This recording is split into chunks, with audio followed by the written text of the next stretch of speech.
Okay. Sige, on na natin.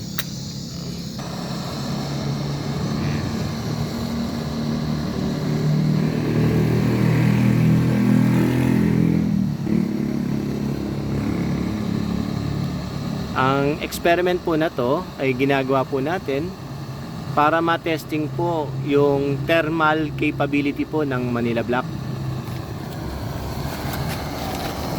So gamit po natin yung blowtorch. So itutuloy-tuloy ko lang ang video, no? So hindi natin to i-off. Ang sinisimulate po natin ay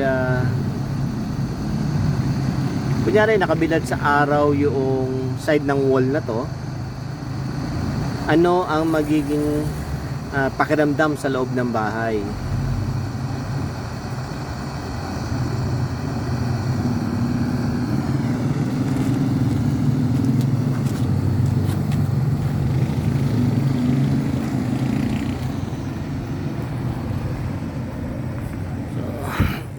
Since kakabukas pa nga lang naman talaga, so wala pa talaga mararamdaman dito.